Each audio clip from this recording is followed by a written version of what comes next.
구약성경 사무엘하 15장 1절에서 6절의 말씀입니다.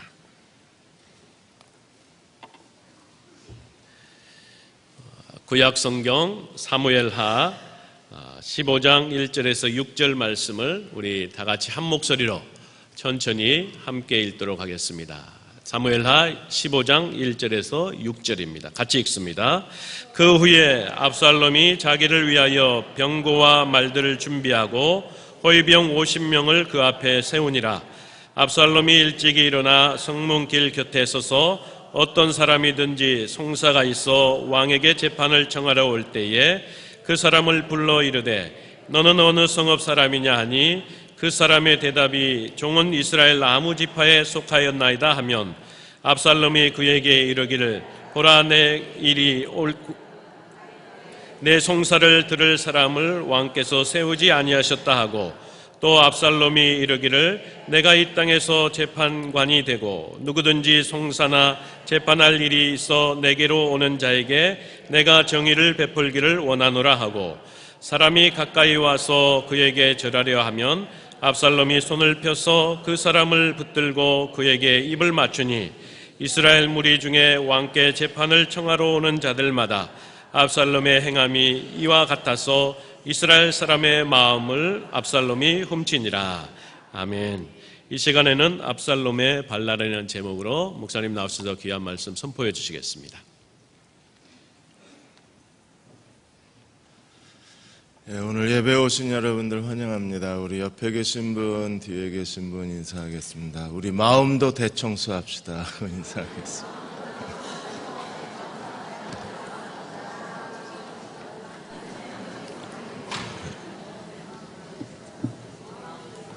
우리 마음도 깨끗해야 합니다. 오늘 사무엘하 15장 말씀입니다. 한국의 존속 사례, 자식 사례에 대한 분석 보고서가 나왔습니다. 2006년도부터 2013년 3월까지 한국의 부모 사례, 자식 사례에 대해서 그 보고서가 나왔는데 배우자 직계 존속 사례가 381건입니다. 왜 이런 일이 일어나는가에 대한 그 분석을 했는데 가정불화가 188건이었어요. 그러니까 가정불화 때문에 결국 남편이나 아내, 부모, 어머니나 아버지를 살해하게 된다고 했습니다. 부모가 자녀를 살해하는 것도 230건입니다. 왜 부모가 자식을 살해하나? 그 원인의 첫 번째도 가정불화예요. 그러니까 가정불화가 이런 존속살해 또 자녀살해에 대한 그 원인이 첫 번째가 거기에 있다고 했습니다. 가정이 서로 가족 간에 불화가 생기는 것처럼 고통스러운 일은 없는데 하나님께서 다윗이 밧세바의 간음 사건에 대해서 하나님이 다윗을 징계하시는데 가정불화로 징계를 하고 계시는 거예요. 가정불화로 인해서 사람들이 고통을 겪게 될 때 그 아픔과 또 마음의 상처와 그 오랜 그 괴로움은 아마 모든 사람들에게 제일 가장 하나님의 무서운 징계 중에 하나가 아닐까 하는 생각이 들어갑니다. 그런데 하나님의 은혜가 무엇입니까? 이런 징계 중에서도 하나님의 섭리가 계속 전개되고 진행돼 가고 있다는 거예요. 그래서 사무엘하 7장 12절 13절에 뭐라고 말씀하셨습니까? 하나님이 다윗에게 예언하신 게 뭐였어요? 내 몸에서 날 내 씨가 내 뒤에 세워서 하나님이 어떻게 하신다 그랬습니까? 그 나라를 견고케 하리라. 그가 내 이름을 위하여 집을 건축할 것이요. 그는 나를 위해서 집을 건축하고 하나님은요. 나는 그의 나라와 그의 왕위를 영원히 견고케 하리라. 분명히 하나님이 다윗에게 예언하신 다윗의 언약의 핵심이 뭐냐면 내 뒤에서 날 씨, 그 아들이 내 집을 건축하게 되고 나는 그의 나라를 영원히 견고하게 하리라. 그러면 다윗이 범죄했다고 하나님이 다윗의 언약마저도 없어지는 거 아니에요. 하나님은 지난주에도 말씀드린 것처럼 하나님은 징계하시면서 동시에 어떻게 하신다고 했습니까? 하나님의 언약을 이루신다고 그랬어요. 그러므로 이 다윗의 징계, 이 다윗을 향한 하나님의 징계가 하나님께서 지금 누구에게 향하고 있습니까? 솔로몬의 길을 예비하는 하나님의 길이 거기서 섭리가 전개돼 가고 있는 거예요. 암논, 압살롬, 얘 소리 좀 이쁘게 해주세요. 압살롬 멋있었대. 스피커 소리 좀 멋있게 해주세요. 머리 좀 무성하게. 그래서 암논 제거되고 그 다음에 압살롬이 제거되는 과정 속에서 하나님은 여전히 다윗을 징계하시면서 동시에 솔로몬의 길도 열고 계시는 거예요. 그러므로 하나님의 고난도 우리에게 은혜고 하나님의 징계도 우리에게 은혜가 되는 거예요. 그 하나님의 긍휼과 자비를 믿으시기를 축원합니다. 홍성옥 씨가 7막 7장이라는 책에서 뭐라 그랬어요? 사람의 운명은 어떻게 결정이 된다고 했습니까? 때로는 사소한 사건 또는 우연한 만남에 의해서 사람의 운명이 결정된다 그랬어요.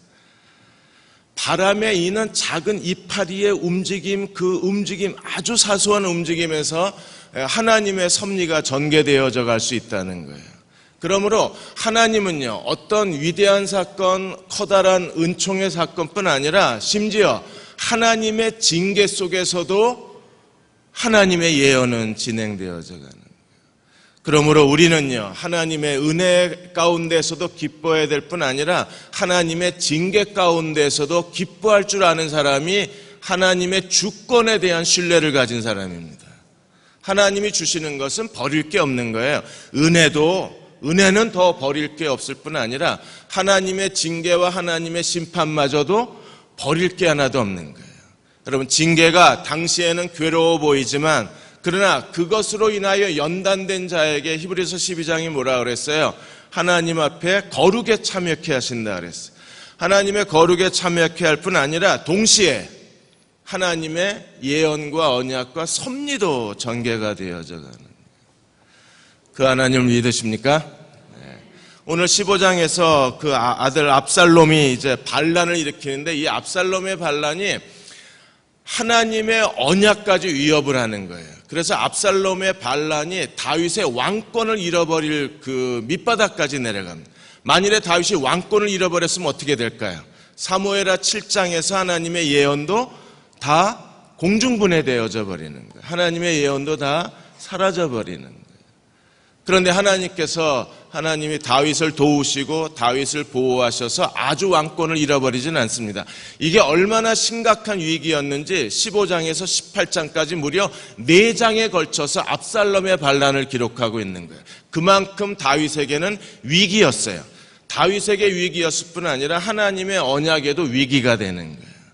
오늘 15장에서 압살롬이 어떻게 반란을 일으키는가, 그 압살롬의 반란 가운데 하나님이 어떻게 다윗을 보호하시는가, 그 두 가지 이야기가 오늘 15장에 기록되고 있는데 15장 1절에서 12절까지는 압살롬이 반란을 일으키는데 압살롬이 어떻게 반란을 일으킵니까? 사람의 마음을 도적질함으로 반란을 일으켜요.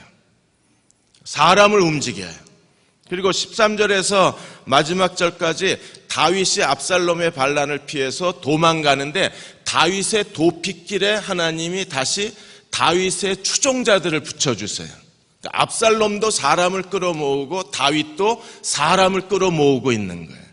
여러분, 하나님의 섭리 가운데 우리가 살기를 원하면 압살롬은 거짓된 방법으로 그리고 교묘하게 사람의 마음을 훔쳐갔지만 다윗은요, 그 압살롬의 반란 가운데 도망가면서 하나님이 그 위기 가운데 다윗을 돕기 위해서 사람의 마음을 얻게 하시는 거예요. 우리가 하나님의 은혜 가운데 행하는 사람이 되려면 사람의 마음을 얻을 수 있어야 합니다.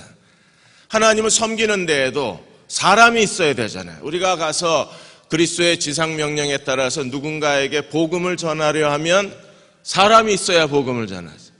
다른 사람의 발을 씻어주려면 사람이 있어야 발을 씻어주죠. 마네킹 발을 씻어줄 수는 없는 거잖아요. 그리고 누군가가 우리가 작은 자에게 찾아가서 그리스도의 사랑을 전하고자 하면 거기도 사람이 있어야 되잖아요. 그러니까 주변에 섬길 수 있는 사람이 있어야 하고 주변에 발을 씻어줄 수 있는 사람이 있어야 하고 주변에 내가 내 몸처럼 사랑해 줄 사람이 있어야 하나님을 능히 섬길 수 있는 거예요. 동시에 하나님의 섭리가 내 인생 가운데 작동을 해서 하나님의 언약, 하나님의 계획, 하나님의 뜻 가운데 하나님이 내 인생의 걸음을 한 걸음씩 옮겨주시려면 반드시 내 옆에 사람이 있어야 하나님이 나를 인도하시는. 사람이 없으면 섬길 수도 없어요. 사람이 없으면 하나님이 우리를 인도하실 수도 없는 거예요. 압살롬은 거짓으로 사람의 마음을 끌어모았습니다. 왜? 그래야 반란을 일으킬 수 있기 때문에.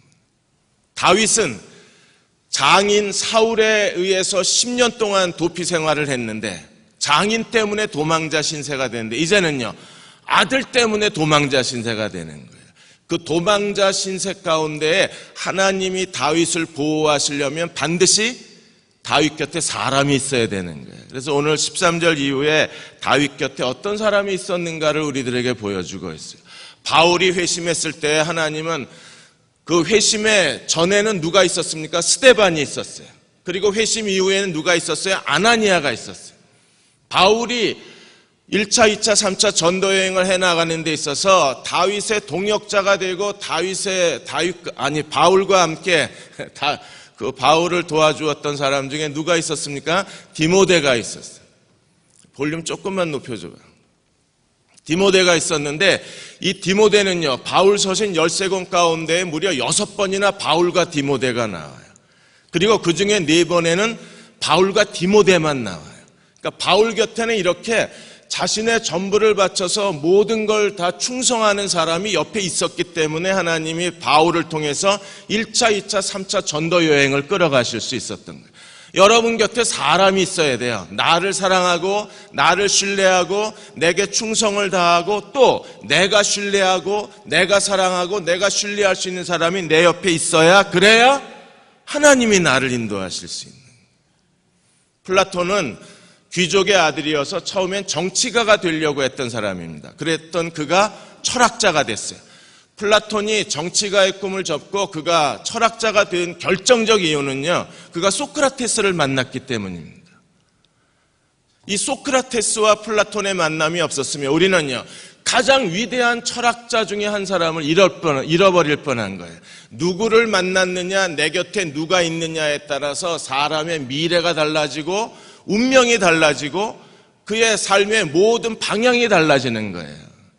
오늘 압살롬 그리고 다윗이 어떻게 사람들 가운데 하나님의 인도하심을 받는가를 살펴보고자 합니다. 첫째로 15장 1절에 12절까지 압살롬의 반역을 주도해 가는데 압살롬이 어떻게 사람의 마음을 얻고 있는가를 보여주고 있어요. 여러분, 예루살렘은 큰 도시가 아닙니다. 그 작은 도시에서 압살롬이 아버지 턱 밑에서 지금 반역을 하고 있는 거예요. 대단히 그 민첩한 사람이고 전략적인 사람이고 압살롬이 아주 매우 뛰어난 사람입니다. 아버지 코 밑에서 지금 반란을 꾀하는데 무려 4년 동안 반란을 준비합니다. 암논을 죽이기 위해서는요, 자기 누이 동생을 범한 그 암논을 죽이기 위해서는 압살롬이 2년을 기다렸어요. 기회를 보고. 근데 지금은 아버지를 대항해서 반역을 일으키는데 4년을 준비합니다. 압살롬이 어떻게 준비했나 보십시오. 1절에 보시면 그 후에 압살롬이 자기를 위하여 병거와 말들을 준비하고 호위병 50명을 앞에 세워놨어요. 호위병 50명이, 여러분, 근위병 50명이 완전 정장을 하고 그 화려한 치장을 한 말에 타고 압살롬이 그 가운데 서 있는 광경을 상상해 보십시오. 얼마나 멋있겠습니까? 더군다나 압살롬은요, 명물이었잖아요.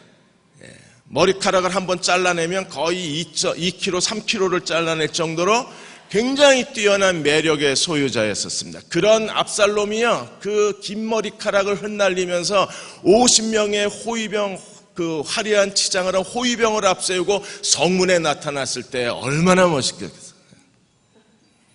일단 사람이 무언가 반역을 하든 반란을 하든 일단 인물이 받쳐줘야지 이게 되는 것이, 이게 인물이 안 받쳐주면 이렇게 하고 압살롬이 한 일이 뭐냐 하면, 당시 아버지 다윗의 나이가 많아서 연로해지니까 당연히 네임덕 형상이 일어날 거 아니에요.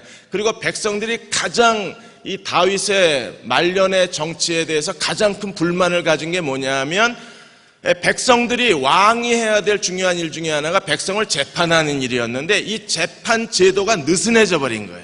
그리고 이 재판 제도가 돌아가질 않는 겁니다. 그걸 파고 들어가서 압살롬은 지금 백성들에게 무엇을 가시적으로 보여주고 있느냐 하면 다윗의 정부는 이제 늙었다. 다윗의 정부는 제 기능을 못한다. 다윗의 정부는 이제 문을 닫아야 된다. 이걸 보여주는 거예요. 뭘 통해서? 자, 2절에 보시면 압살롬이 일찍이 일어나 성문길 곁에 서서 어떤 사람이든지 송사가 있어 왕에게 재판을 받으러 온 사람에게 불러 이르되 너는 어느 성읍 사람이냐? 그 사람이 어느 지파에 속하였나이다 말하면 3절에 압살롬이 그에게 이르되 보라 내 일이 옳고 바르다마는 내 송사를 들을 사람을 왕께서 세우지 아니하셨다. 장로들을 세워서 이 백성의 송사를 하게 했는데 아직 장로들이 출근하기 전에 이미 백성들은요 답답하니까 거기 다 모여 있었을 거 아니에요. 아직 법정문이 열리지도 않았는데 열리지도 않는 법정문 앞에 백성들이 찾아와서 모여 있으면 그 사람들을 50명의 호위병을 이끌고 나타나서 하는 말이 네가 얼마나 힘들겠냐. 그리고 얼마나 안타까우면 이렇게 일찍 나왔겠냐. 봐라 법정은 문도 안 열었다. 문 열어봐야 그 사람들한테 얘기해봐야 소용도 없다. 그리고 뭐라고 얘기해요? 4절에 압살롬이 이르기를 내가 이 땅에서 재판관이 되고 뭐가 되겠다는 소리입니까? 왕이 되겠다는 소리예요. 내가 재판관이 되고 누구든지 송사나 재판할 일이 있어 내게로 오는 자에게 나는 정의를 베풀고 싶다는 겁니다. 내게 오는 자. 이렇게 해서 4년 동안 사람의 마음을 도적질하는 거예요.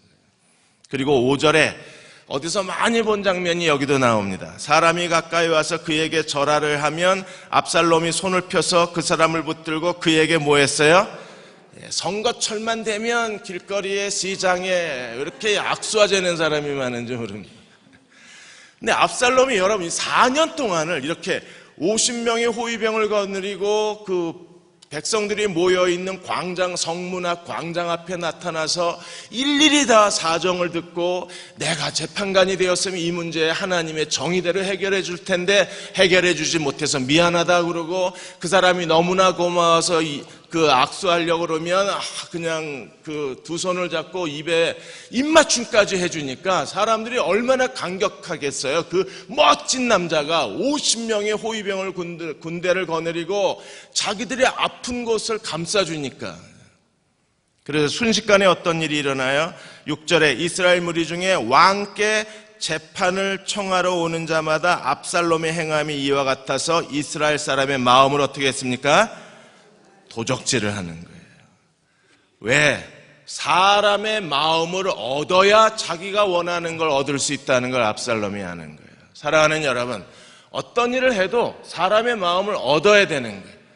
음식점을 하거나 작은 카페를 운영해도 입소문이 나야. 입소문이 난다는 게 뭐예요? 사람의 마음을 얻는 거잖아요. 그래야 세상에서도 자기가 원하는 걸 얻을 수가 있는 겁니다.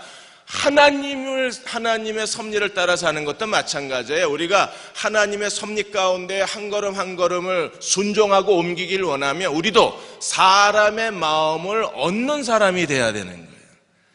압살롬은 부정적인 방법으로 사람의 마음을 도적질했지만 사람의 마음을 도적질하자 어떤 일이 일어났습니까? 자기가 원하는 걸 얻을 수 있는 거예요. 그리고 마침내 압살롬이 자기가 원하는 것을 성취해내기 시작합니다. 7절에 보시면 4년 만에 이렇게 4년 동안 노력을 한 거예요.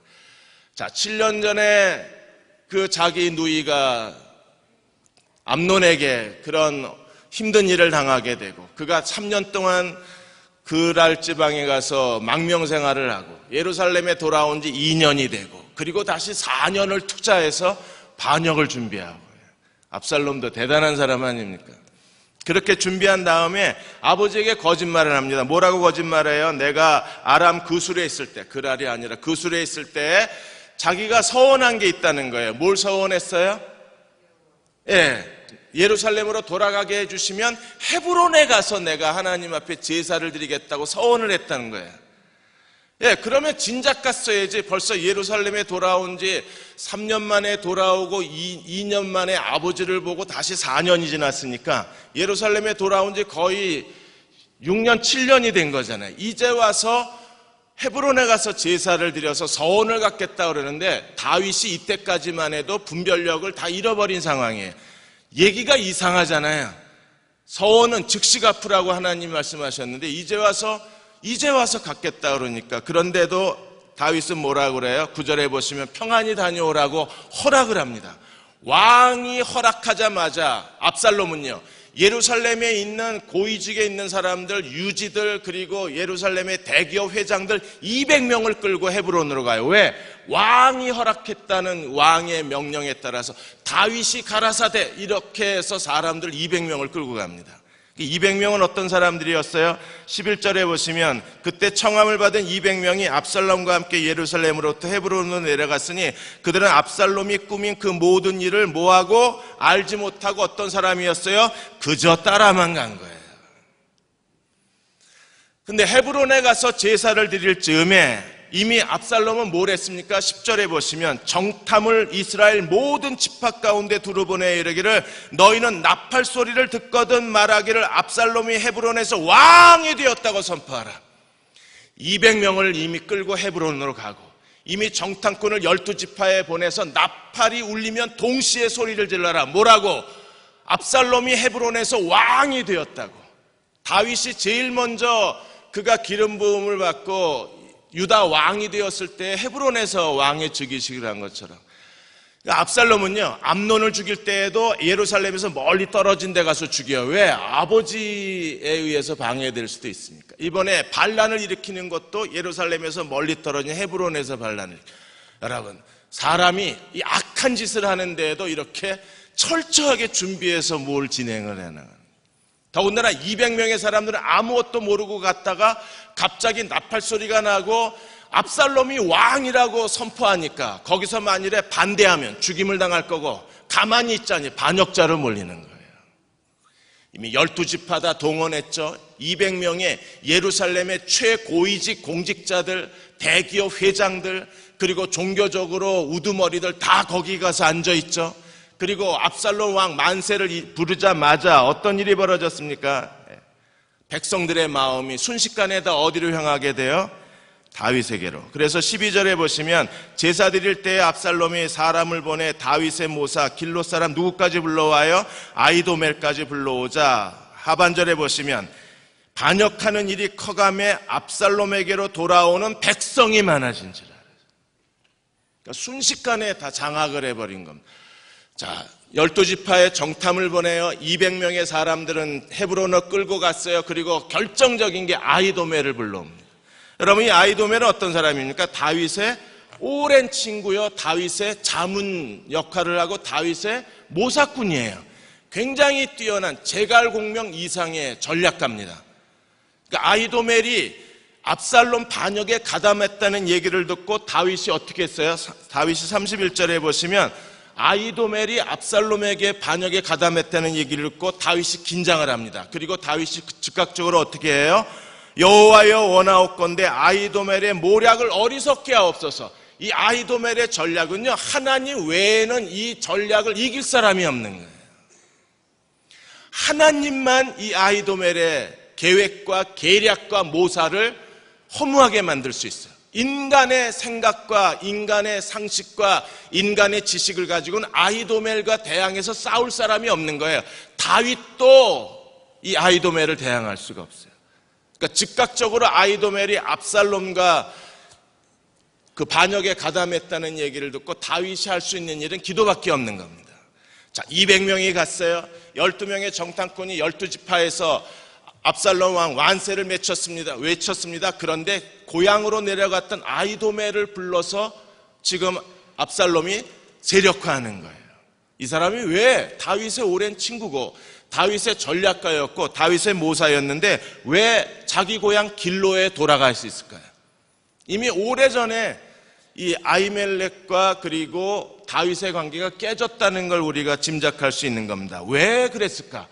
다윗을 위해서 충성된 사람이 왜 지금 다윗에게 등을 돌리고 있을까? 이 아히도멜을 우리가 이해하려면 사무엘하 23장 34절을 가야 되는데 사무엘하 23장 34절에 보시면 아히도멜이 엘리암의 아버지라고 되어 있어요. 여러분, 엘리암이 누굽니까? 밧세바의 아버지하고 이름이 같아요. 그러니까 성경학자들이 추정을 하기를, 만일에 같은 사람이면, 그러면 아히도멜이 누가 되는 거예요? 밧세바의 할아버지가 되는 거예요. 그러므로 밧세바 사건으로 인해서 지금 아히도멜이 다윗에게 등을 돌렸을 거라고 추정을 하는 겁니다. 근데 성경에는 이 엘리암이 동명이인이라는 증거도 없고 밧세바의 할아버지라는 증거도 사실은 없어요. 그런데 아히도멜이 다윗과 헤어져서 고향으로 가 있다는 사실을 우리가 어떻게 해석할 방법이 없는 거예요. 그래서 유일하게 해석하는 게 뭐냐면 아마 밧세바 사건으로 인해서 아히도멜이 다윗에게 등을 돌렸을 거로 추정을 하는 겁니다. 그럼 또 하나 문제가 남아요. 그러면 지금 밧세바가 버림받은 게 아니라 다윗이 누구보다도 밧세바를 사랑하고 이미 하나님께서 사무엘하 7장에 내 몸에서 날 씨가 내 성전을 지을 거라는 다윗의 언약과 예언이 있는데 뭐하러 지금 아히도멜이 이제 와서 자기 딸이 뭐 그런 그 고통을 겪기는 했고 다윗이 부정한 방법으로 자기 손녀딸을 아내로 취하긴 했지만 밧세바가 잘 나가고 있는데 왜 아히도멜이 다윗에게 등을 돌렸을까? 아마도 그 우리야 손주 사위에 대한 그 애정 때문에 결국에 아히도멜이 다윗에게 등을 돌렸을 거라고 추정을 하는 거예요. 다윗이 사람을 잃어버려요. 누구를? 이스라엘 역사상 가장 뛰어난 전략가 중에 한 사람을 잃어버리고 이 사람이 결국엔 압살롬과 함께 손을 잡고 압살롬의 반역을 돕고 있는 겁니다. 사람들이요, 순식간에 백성들의 마음이 다 어디로 갔어요? 압살롬에게 간 상황이 됐어요. 압살롬의 반역은 거의 성공한 것처럼 보입니다. 여러분, 유병언이가 아직 잡히지 않고 있는데 구원파 이 전 회장이 지금 유병언 씨가 측근들을 불러가지고 뭐라고 지시를 내렸습니까? 구원파를 해체하라고 지시를 내렸어요. 왜냐하면 자기가 혹시 잡혀서 구속되고 형무소 살다 나왔을 때 다시 자기가 재기하는데 이 구원파가 방해가 될 것처럼 그렇게 생각이 되니까 구원파를 해체하라고 지시했습니다. 왜냐하면 구원파 안에 이미 온건파, 강경파로 나뉘어서 양분화됐기 때문에.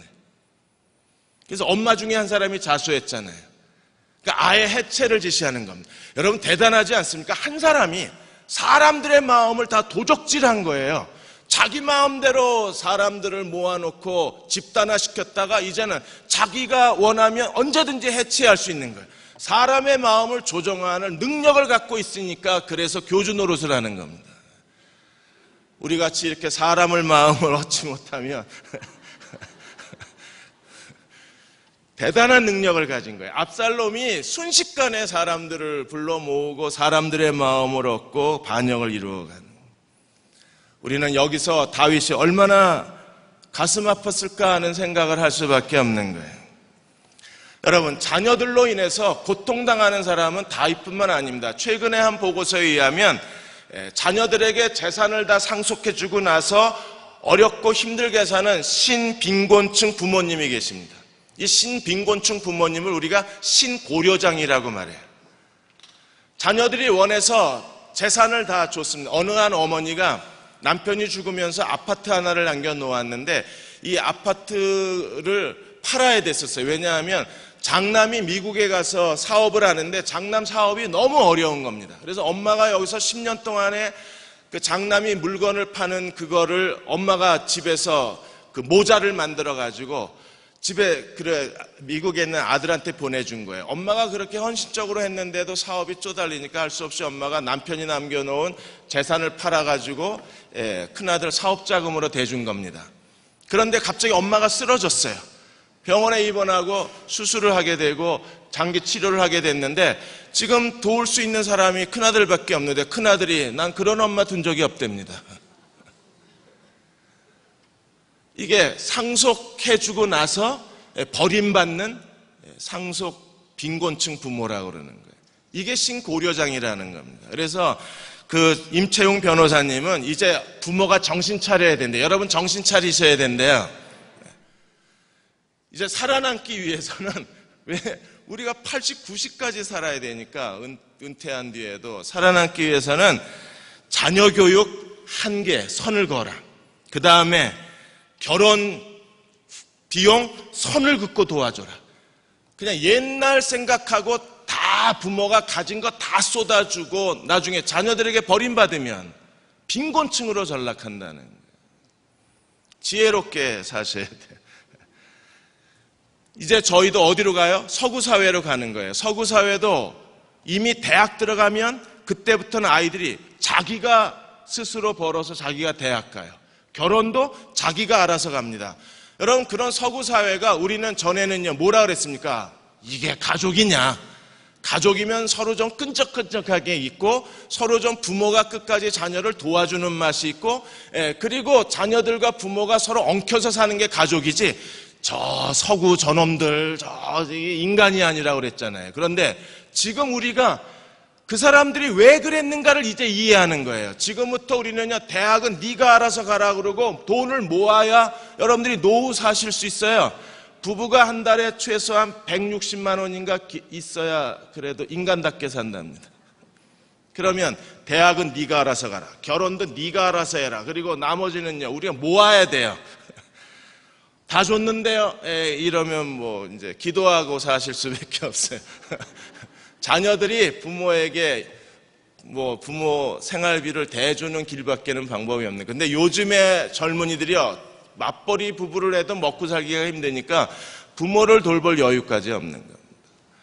다윗이 자기 눈앞에서 압살롬이 이렇게 반란을 일으켰는데 이렇게 치밀하고 그리고 모든 걸 다 계획을 세우고 그리고 그 짧은 시간에 순식간에 반역을 일으켰을 때 얼마나 가슴이 아팠을까. 이제 13절에서 37절까지 다윗이 망명을 계속하면서 하나님이 다윗을 어떻게 도우시는가 보십시오. 여러분, 고린도전서 10장 13절에 하나님이 뭐라고 말씀하셨어요? 너희가 감당치 못할 시험은 하나님이 허락하신 적이 없다 그랬어요. 그러면 하나님이 다윗을 도우시려면 하나님이 어떻게 도우셔야 합니까? 사람을 보내주셔야 되는 거예요. 그런데 정말 피할 길을 주셨어요. 그 피할 길이 누구냐 하면 끝까지 다윗이 사울의 추격을 피해서 도망칠 때에도 600명의 사람이 따라갔습니다. 그런데 지금 아들의 반란을 피해서 다윗이 도망가는 데에도 여전히 다윗을 끝까지 따라가는 다윗의 사람들이 있어요. 이 다윗의 사람들 때문에 하나님이 다윗을 보호하시는 거예요. 여러분도 어디를 가든지 항상 사람들이 따라다니는, 사람들이 신뢰와 충성을 다하는 종들이 되시기를 축원합니다. 항상 내 곁에 마지막에 모든 사람이 다 나를 떠나도 내 곁에 남아있는 사람이 있어야 하나님의 섭리가 움직이는 거예요. 그리고 하나님의 섭리가 작동되려면 그 상황 때마다 그 어느 인생의 전환점마다 나를 도와줄 사람을 하나님이 보내주셔야 돼요. 그리고 그 사람으로 인해서 하나님이 내게 새로운 인생의 길을 열어주시는 거예요. 어떤 사람들이 있었습니까? 15장 13절에서 16절까지 보시면 다윗이 서둘러 도망갑니다. 우리가 14절에 보시면 이해할 수 없는 장면이 나오는데 다윗이 예루살렘에 있는 그의 모든 신하들에게 이르되 일어나 도망가자. 그렇지 않으면 우리 중 한 사람도 압살롬에게 피하지 못하리라. 어떻게 하자? 빨리 도망가자. 지금 압살롬이 반란을 일으켰는데 몇 명이 가담을 했는지, 세력은 얼마나 되는지, 얼마나 위험한 건지 전혀 다윗은 생각을 안 해요. 반란을 일으켰다고 말하자마자 즉각적으로 다윗은 도망가기 시작합니다. 왜요? 하나님의 징계가 시작되는 걸 아는 거예요. 우리아의 칼. 그러므로 하나님 뭐라 그러셨어요? 내 집에 칼이 떠나지 아니하리라. 순식간에 이야기를 듣자마자 다윗의 직감이 깨어나는 거예요. 다윗의 영혼이 깨어나요. 그리고 마침내 다윗이 살아나기를 시작해요. 지금 해야 할 일은요, 빨리 도망가는 길밖에 없어요. 왜? 하나님의 예언이 시작이 된 겁니다. 내 집에 칼이 떠나지 아니하리라. 그 상황에서 그가 도망치면서 또 하나 결정적인 실수를 하는 게 무엇입니까? 그가 16절에 보시면 가족을 다 따르게 하고 몇 명을 남겨놓아요? 왕궁에다가 후궁을 왜 남겨놔요? 무슨 힘이 있다고? 그런데 다윗은 뭘 생각한 겁니까? 여자는 죽이지 않겠지라고 생각을 한 거예요. 그런데 여자는 죽이지 않았지만 하나님의 예언이 그대로 이루어진 겁니다. 너는 은밀하게 그 일을 행했지만 나는 백주의 이 일을 행하리라. 백성 앞에서. 그래서 후궁 10명이 압살롬에 의해서 대낮에 어려운 일을 당하게 되는 거예요.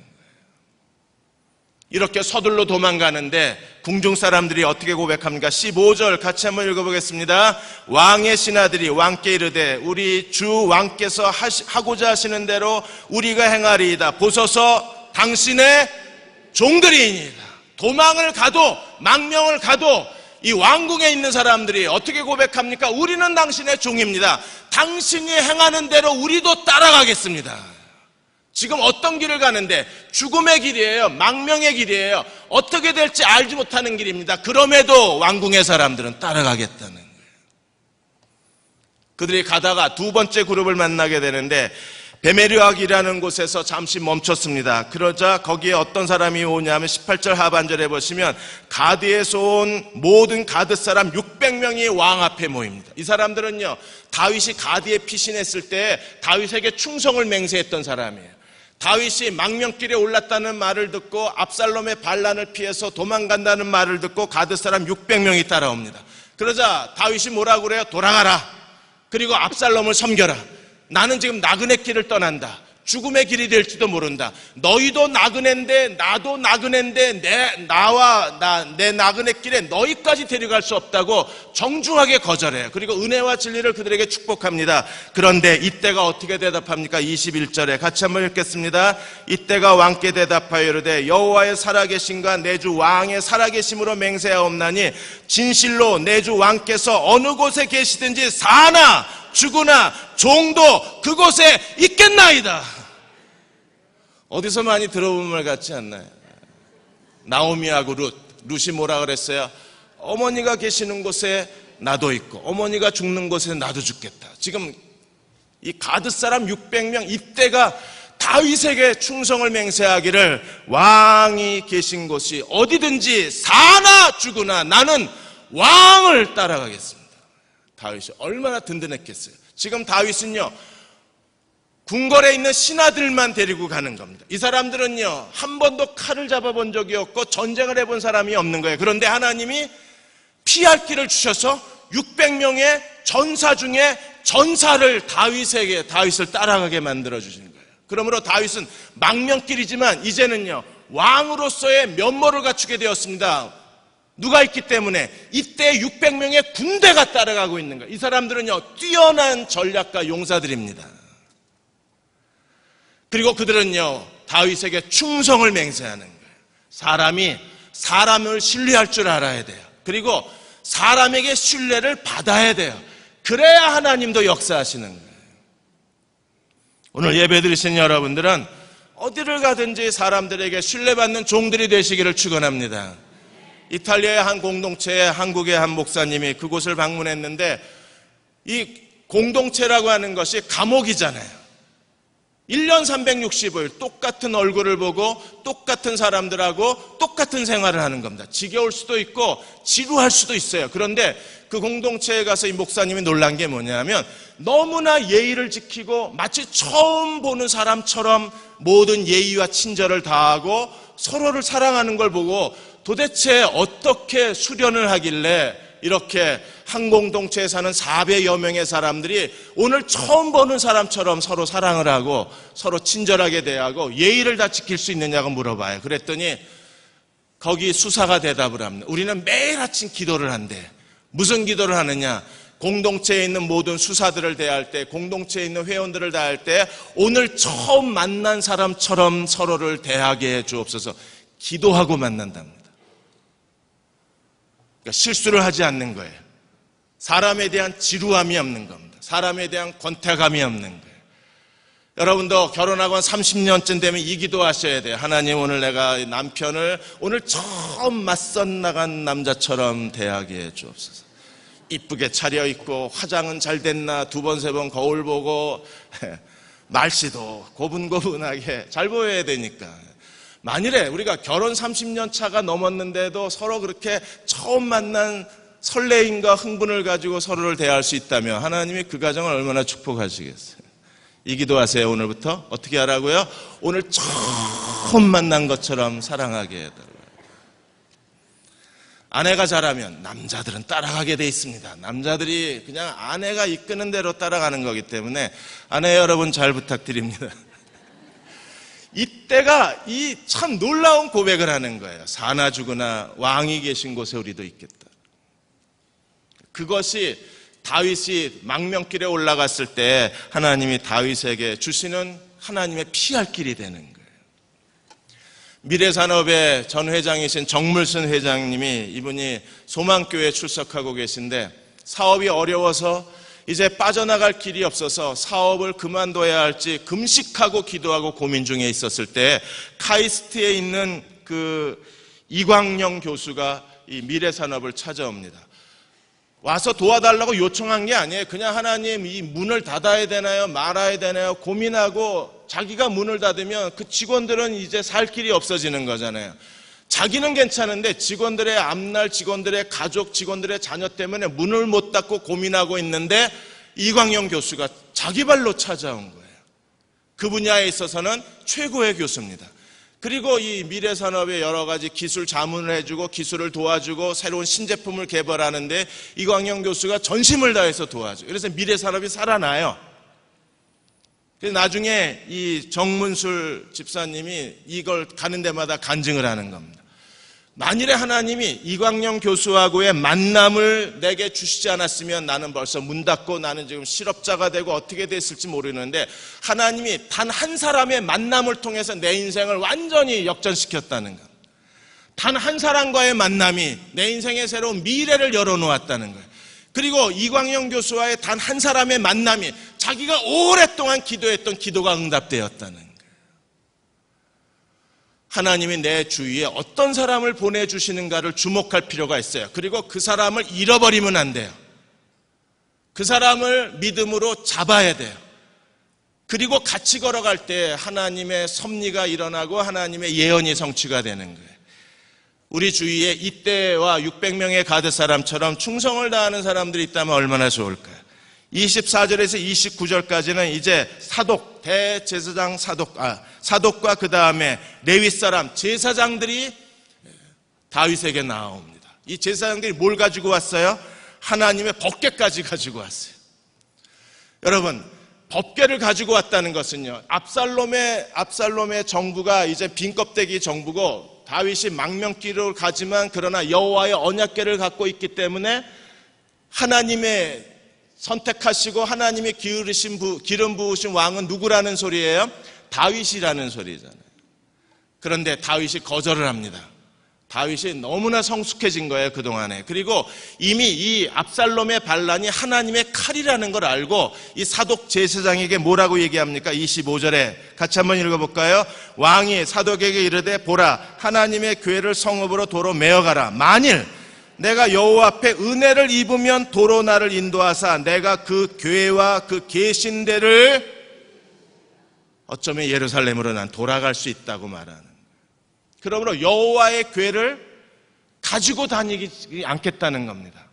여호와의 궤는 예루살렘에 있고 나는 지금 하나님의 징계를 받아서 하나님의 징계의 칼을 피해서 도망가는 거지만 하나님이 내게 은혜를 베푸시면 다시 돌아갈 수도 있기 때문에 여호와의 법궤를 도로 예루살렘에 가져다 놓으라고 그래요. 그런데 26절에 보시면 그러나 이와 같이 말씀하시기를 내가 너를 기뻐하지 아니한다 하시면 종이 여기사오니 선히 여기시는 대로 내게 행하시옵소서. 못 가게 되더라도 나는 하나님의 징계를 달게 받겠다는 겁니다.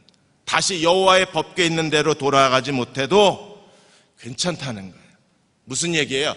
하나님의 법궤를 개인의 이익을 위해서 법궤를 사용하지 않겠다는 겁니다. 철저하게 법궤에 대한 존중심, 법궤에 대한 경외함, 그리고 법궤 중심적 신앙을 갖고 있는 거예요.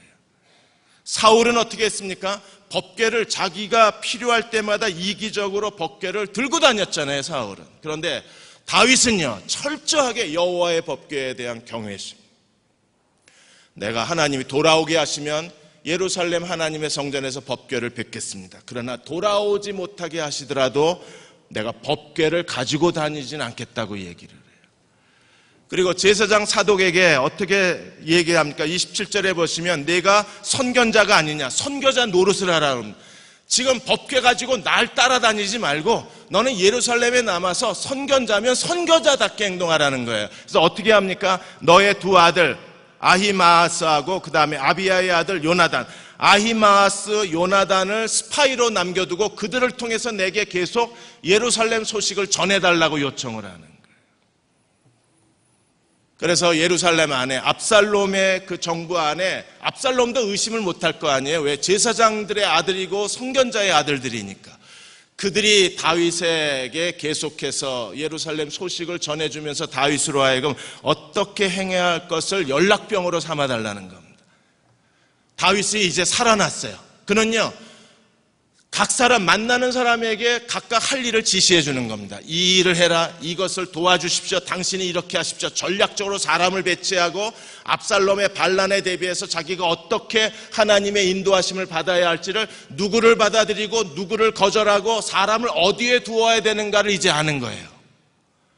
이런 상황 가운데에서 다윗이 우리가 아까 읽었던 이제 머리를 풀고 죄를 무릅쓰고 고난받은 자의 그런 모습으로 울면서 예루살렘을 떠나고 있는데 사람들이 와서 31절에 아히도멜이 압살롬과 연합했다는 얘기를 듣게 되는 겁니다. 그 즉시 다윗이 기도합니다. 아히도멜의 모략을 하나님 어리석게 하옵소서. 그러자 하나님이 즉각적으로 응답을 하셨어요. 그래서 마지막 네 번째 만난 사람이 누구냐면 후세입니다. 그래서 후세가 이 다윗을 찾아와요. 32절에 보시면 다윗이 하나님을 경배하는 마루턱에 이르렀을 때 아락 사람 후세가 옷을 찢고 흙을 머리에 덮어쓰고 다윗을 맞으러 와요. 이 후세는 어떤 사람입니까? 후세도 다윗의 오랜 친구예요. 그리고 다윗의 모략가입니다.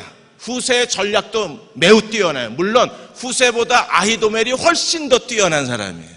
그런데 하나님이 아히도멜의 꾀를 어리석게 하옵소서 기도하자마자 하나님께서 누구를 보내셨어요? 후세를 보냈습니다.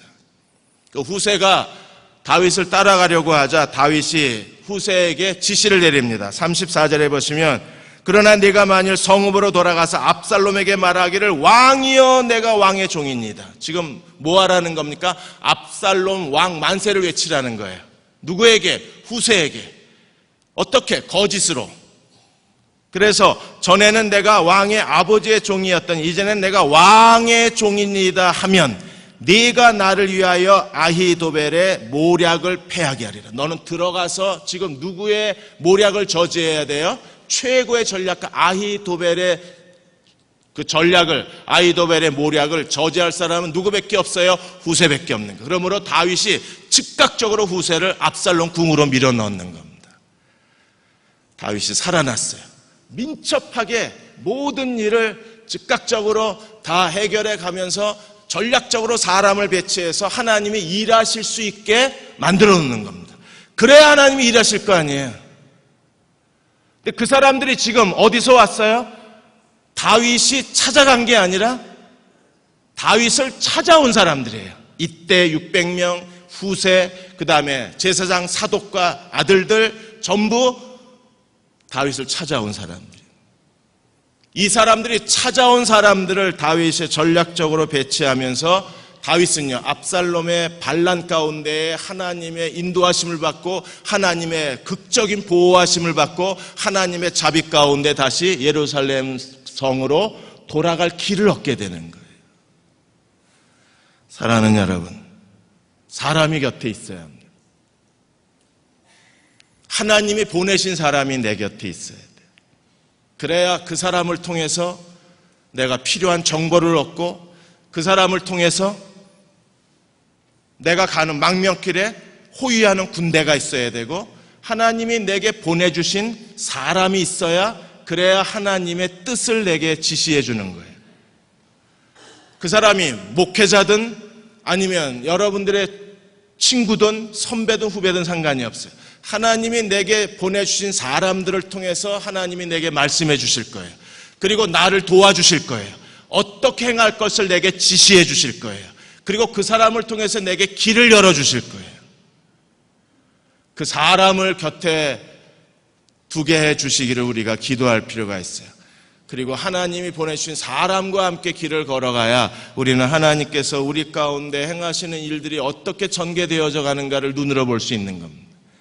기쁨의 집을 운영하시는 버려진 노인들, 할머니들을 돌보는 기쁨의 집이 있는데 이 기쁨의 집을 돌보시는 나완숙 씨가 계십니다. 그분이 원장이면서 스스로 간사가 되신 분이신데 돈 500만 원을 들고 이 할머니들 돌보는 이 할머니 집을 세우겠다고, 기쁨의 집을 세우겠다고 500만 원을 들고 방을 찾으러 다니는데 서울 시내에서 500만 원 들고 방 구할 만한 데가 없는 거잖아요. 그래서 그 부동산 하시는 분이 왜 그렇게 집을 필요로 하냐 그랬더니 이 분한테 얘기를 한 거예요. 사실은 내가 버려진 할머니 두 분이 있는데 이분들을 모시고 살 집이 필요한데 내가 가진 돈이 500만 원밖에 없다는 겁니다. 그때서야 이 부동산 하시는 분이 사실은 내가 장로인데 내가 도와줄 수 있는 길이 있는지 찾아볼 테니까 전화번호 남겨놓고 가라고. 그래서 나완숙 씨가 갔어요. 그랬더니 며칠 뒤에 이 장로님한테 전화가 온 겁니다. 경매에 들어간 지 4년이 넘는 집이 있는데 경매가 안 팔리는 거예요, 이게. 그래서 그 집주인을 만났대요, 장로님이. 그리고 이렇게 할머니를 돌보는 한 분이 계신데 이 집을 500만 원 전세에 빌려줄 수 있냐. 그랬더니 집주인이 어차피 안 팔리는 거 그러면 500만 원 전세에 집 한 채를 빌려주겠다는 거예요. 그게 지금 기쁨의 집이 된 겁니다. 그렇게 해서 할머니 두 분을 모시고 시작을 했는데 할머니가 6분이 되고 8분이 된 거예요. 돈이 뭐가 있어요? 그런데도 기도만 하면 하나님이 사람을 보내주시는 겁니다. 소문 듣고 왔다 그러고 쌀 20kg짜리 몇 부대 가져오는 분도 계시고 여기에 할머니를 돌보시는 집이 있다고 그래서 찾아왔다 그러면서 뭐 필요한 생필품을 한가득 갖다 돈도 놓고 가는 사람도 있고. 그래서 나완숙 씨가 하나님이 보내주신 사람들에 의해서 운영되는 게 기쁨의 집이라 그랬어요. 우리도 마찬가지입니다. 하나님이 보내주시는 사람들에 의해서 하나님의 섭리가 열려지는 거예요. 그 사람을 믿음으로 얻으시는 저와 여러분이 되시기를 주의 이름으로 축원합니다. 압살롬 뒤에 긴 사람의 행렬이 있습니다. 다윗 뒤에 긴 사람의 행렬이 있습니다. 하나님, 저희도 하나님의 섭리, 하나님의 도움, 하나님의 피할 길, 하나님의 능력을 우리에게 가져올 다윗의 사람들을 종들에게도 더하여 주옵소서.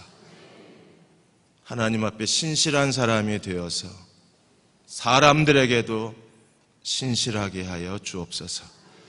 그리고 내 주변에 하나님 때마다 중요한 순간마다 하나님의 사람을 내 곁에 보내어 주셔서 할 일을 지시하시고 사명을 알게 하시고 하나님의 뜻을 깨닫게 해주시고 어디로 가야 할지를 하나님이 말씀하여 주옵소서. 지금 우리를 죄에서 구원하신 우리 주 예수 그리스도의 은혜와 하나님 아버지의 무한하신 사랑하심과 성령의 인도하시고 위로하시며 도우신 은혜가 오늘 함께 수요 예배 드리고 돌아가는 모든 교우와 가정과 자녀들과 기도하는 모든 일들과 이 땅의 교회와 이 민족 위에 그리고 아직도 실종자를 기다리고 있는 유가족들, 가족들 위에 지금부터 영원히 함께 하시기를 간절히 축원하옵나이다. 아멘.